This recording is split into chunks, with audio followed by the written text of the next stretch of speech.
Hello everyone and welcome back into another edition of the GSMC Dead Ball Sports Podcast, brought to you as always by the GSMC Sports Network. My name is your host, Christopher Shepard. Thank you all for tuning in on yet another cold afternoon here in the tri-state area, but hopefully another midweek show that will brighten up your day, starting off by concluding our divisional round recaps with the Commanders, Lions, and Rams, Eagles games over in the NFC. Going to be doing my midweek NBA power rankings, likely to see two teams from both conferences at the top of them again. Then I'll be talking about the signing of Roki Sasaki by the LA Dodgers. They had another stone in their infinity gauntlet and an already formidable rotation, and concluding with some Premier League transfer updates, specifically with some top 6 clubs. But before we get into any of that good stuff, I do want to remind you, as always, to like, follow, and subscribe to the show and the network if you haven't already and you want to keep up to date with all our new content, not just for my show, but for other shows around the network as well. But if you want to contribute and interact with the show a little bit more directly while we are live streaming, consider making yourselves available to the Super Chat, Super Things, and Super Stickers features here on YouTube. As always, a great way to leave your opinions and input on air. There always are a lot of different comments that we get throughout the show, and I genuinely appreciate all of them. It just makes the show that much better hearing your guys' feedback, input, opinions, what have you. But without further ado, let's jump right into our show, starting off with our first divisional round recap of the day. Let's talk a little bit about the surprise game of the weekend in the NFC divisional round. The Commanders taking the Lions on the road. A resounding victory for them, 45-31. And I feel like the story of this game came down to key members of the Washington Commanders team and organization.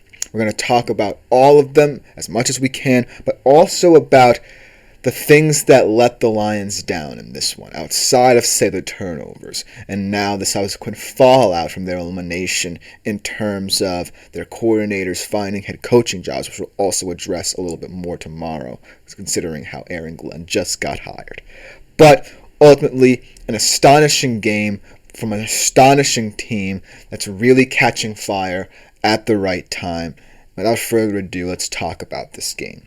So like I said, I feel like the story of this game for the Commanders were the key players rather than anything, not necessarily on the field, but ultimately the overall outlook of this game. Because if these players, coaches, what have you, did not necessarily buy into the fact that they could beat the Detroit Lions, then I don't think any of what transpired on the field could have happened as effectively as it did. So shout out to all of these players in advance. Without further ado, let's talk about them. Starting off with, first and foremost, the most impressive rookie ever, Jaden Daniels. This kid is unflappable, and he proved so against a very depleted Lions defense that really could do nothing about him and this offense. 22 of 31, 299 yards, 2 touchdowns, and at least in this iteration of the NFL playoffs, he looks like the best quarterback left. He may not be the best quarterback in terms of experience left. You obviously have Patrick Mahomes and Josh Allen on the other side.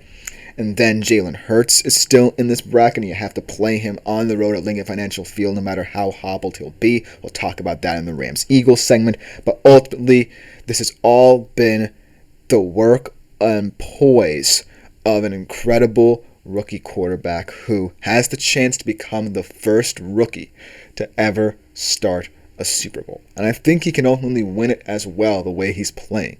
No matter what the Lions threw at him, with what little left of their defense they had, whether it be the blitz, whether it be dropping back at the zone coverage, he just picked them apart.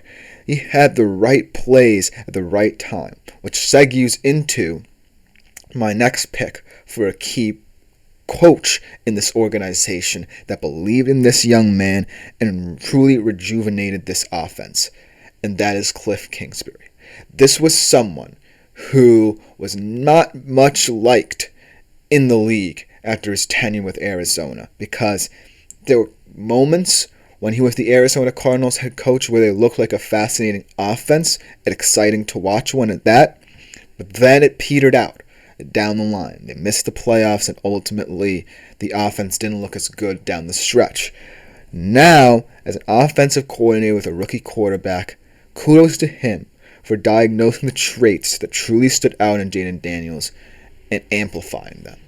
He's really making this offense heavily tailored to the strengths of what Jaden Daniels can do, and that's why it's paying off.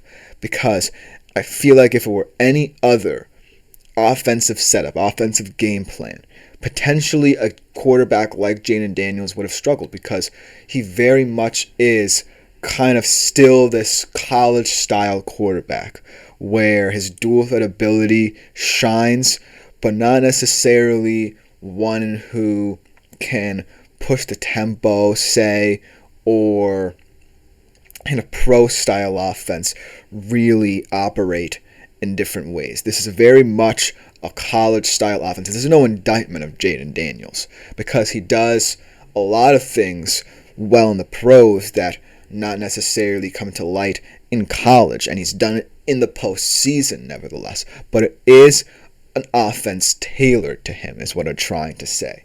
It is an offense that really buys into his strengths. So kudos to Cliff Kingsbury for diagnosing that as well, and for believing in Jaden Daniels in this postseason run, because believing in a rookie quarterback is sometimes hard in this situation. But Kingsbury believes in him, and it showed in how inflappable he was against Detroit. Then let's talk about this running game for the Commanders, because for large portions of the season, it has been one of the better rushing attacks in the league, but has floundered in recent weeks, especially when it comes to postseason success. But I gotta hand it to Brian Robinson. This guy, 15 carries, 77 yards, 2 TDs. His stats don't jump off the page, but ultimately, he kind of was the tone setter for how this offense went. He kind of, as the lead back, took the initiative to get them going on the ground, and as a result, it led to a little bit more consistency and balance in this offense as well. I was fully entrusted in Jaden Daniels' success as a passer as soon as I saw what Kingsbury was calling for him, but Brian Robinson was a nice kind of counterbalance to that. He was a nice kind of foil to Jaden Daniels. And so I feel like in this matchup against the Eagles, they may want to try run the football more to kind of slow down that defensive front. So the fact that Brian Robinson got going a little bit in this one really pays dividends. And then last but not least, in terms of key players who defined this game for Washington and defined this win for them, how about Mike Sainristil? And the Washington defense for that matter as well, but most importantly, Mike Sainristil. 2 interceptions for a young man who's coming in his rookie year and being asked to do countless things in the secondary, wear so many different hats. A lot of injuries took place in that Washington secondary. The guys like St. Juste, Forbes, what have you, and Mike Sainristil had to line up in many different areas. He had to line up in the slot, outside, and yet he was the defensive MVP on the day for me for Washington. And this Washington defense forced all these turnovers, but Mike Sainristil did them when they mattered. He did them at the end of the second half, and he did it when he scored the pick six. So ultimately, this game really came down to the poise of 2 rookies on both sides of the football, a running attack finally getting reestablished, and an offensive coordinator who truly bought into the narrative that this team could be successful, not just in the regular season, but in the postseason with a rookie QB if he just bought into his best traits. Now let's look at the Lions side of things, because granted, this was not a horrible game for Detroit by any means, but I do feel that the play where you could have seen it many different ways, whether it be an unnecessary roughness penalty that went uncalled or a pick six where Jared Goff went down. I feel like that's where this game completely turned on its head. Not just because of the impact it had on Goff and the impact it had on the 3 interceptions he threw, but also the decision he made to try and stop that. Because granted, yes, a pick six is bad, but you're still in this game. You're the Detroit Lions. Your team that feels like on any possession you can score points as much as your defense lets up. And your defense at that point in the game was kind of slow to that point.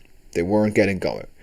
So for that to happen, and for Jerry Goff to make the decision to try and make that block, I feel like really impacted the thought process of this Detroit Lions team. Because after that, it certainly looked like Jared Goff was kind of recovering potentially from this concussion, and he didn't look right this game, and it kind of led to some questionable play calls from offensive coordinator Ben Johnson in this game, where he decided on one of the biggest drives of the game to have Jameson Williams throw a pass. So it really led to weird decision making that did not do this Detroit Lions team any favors, and ultimately led to them being eliminated, which also now leads to their two coordinators being gone. The first coordinators in this postseason mix to get swiped up. And I feel like should the Lions have gone a little bit further in the postseason, you could have delayed that a little bit. Now, this team is in full-on panic mode because you now only have Dan Campbell, who granted is a great coach, but really relied on both Johnson and Glenn to carry out the X's and O's, trying to find offensive and defensive coordinators now who can help continue the sustained success of this Lions team. And so I feel like the fallout from this game is more worrying for the Lions than the actual results of this one, because on the day, the Washington Commanders just had their key players step up. This wasn't necessarily about, the Lions completely underperforming, because they felt like they were right there, and a couple of calls didn't go their way, a couple of decisions didn't go their way. And ultimately, this wasn't a terrible game from Detroit. They just turned the ball over, and you can't do that in the postseason.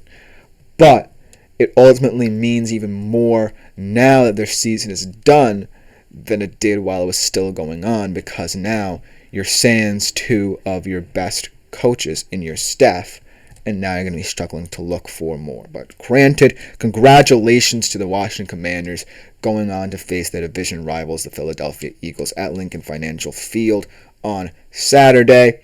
But ultimately, I feel kind of bad for Detroit because it seems as if their Super Bowl window is rapidly closing. But let me know what you think about this game to a greater extent. But coming up next, we transition to our final divisional round recap of the week, talking Rams-Eagles in that bizarre snow game. We'll be right back to talk about after this short break. I feel like I'm losing my mind.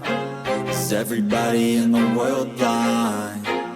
Please, Lord, give me a sign, a sign.